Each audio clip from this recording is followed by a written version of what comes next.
Ndugu naibu katibu mkuu, ndugu mwenyekiti ambaye pia ni mwenyeji wetu, ndugu viongozi mbalimbali, nyote kwa pamoja, akina baba, akina mama, assalamu alaikum warahmatullahi taala wabarakatuh. Kwanza na mimi niungane na nyinyi kumshukuru Mwenyezi Mungu, alhamdulillah, kutuwafikisha katika mwezi huu mtukufu wa Ramadhani na tukaweza kuendelea na ibada hii tukufu ya funga. Lakini la pili ni washukuru na nyinyi viongozi nyote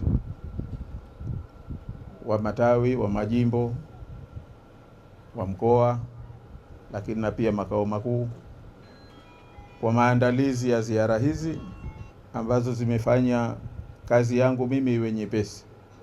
Kwa hivyo kama ni maandalizi ni ya kwetu, kama ni sifa ni ya kwetu sote, lakini zaidi kwenu nyinyi ambao mmekuwa mkifanya haya maandalizi, mkitupitisha vichochoro vyote.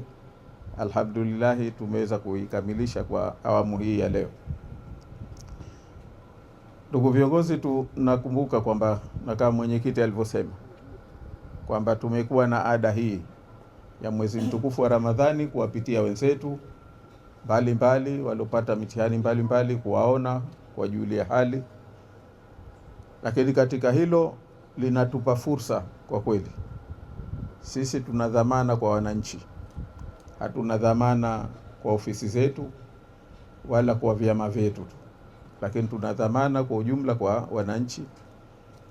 Na ukitaka kutatua tatizo, la kwanza ni kulijua, na hakuna namna nzuri ya kulijua kuliko kuliona kwa macho, kuliko kuhadithiwa. Kwa hivyo watu wakizungumza shida zilizomo mitaani, ukenda unaziona. Wakizungumza hali za maisha, hizi ziara zinakupa, kwa mimi zinanipa uzoefu. Na mimi niseme, kabla ya kuja huku nilikuwa mmo serikalini miaka 25, lakini muda ambao nimeweza kujua au niliweza kuyajua kuhusu wananchi na nchi yetu na hali zao, hii miaka 5 basi imenifunza mambo mengi kweli kweli, na nikiri kwamba mambo ambayo huko nyuma sikuweza kuyajua. Kwa hivyo kwa mwingine anaweza kaona kwamba mbona mnazunguka mitaani, lakini ndio sehemu ya wajibu wetu.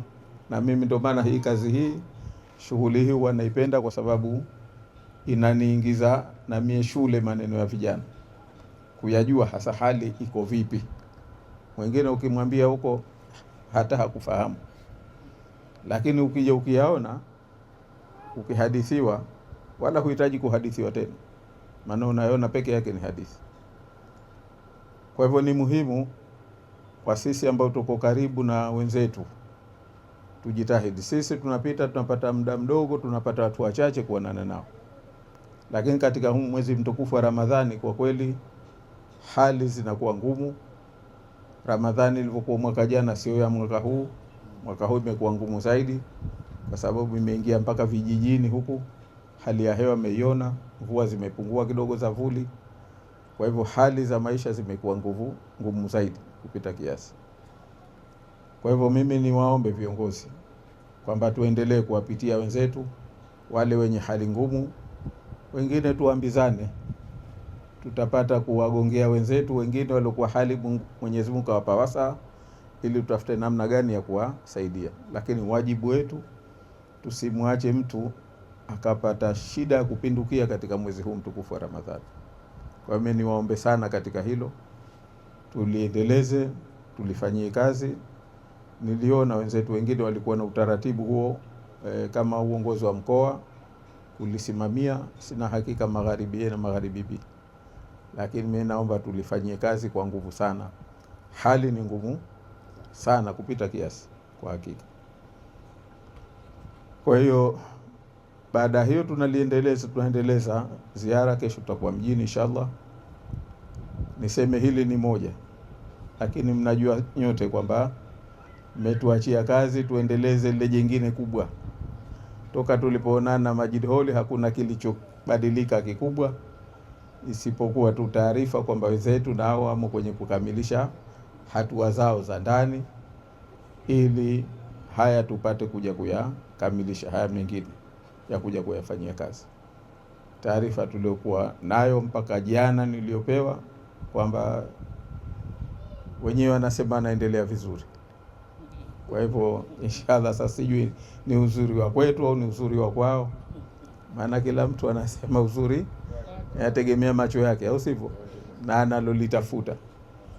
Tunatarajia inshallah kwa baraka za mwezi huu mtukufu wa Ramadhani, tunachokitafuta hasa ni kheri kwa nchi yetu, ni salama, ni amani, ni kwamba nchi yetu iendeshwe katika misingi ambayo itakuwa mizuri ya kiungwana, tuweze kwenda mbele.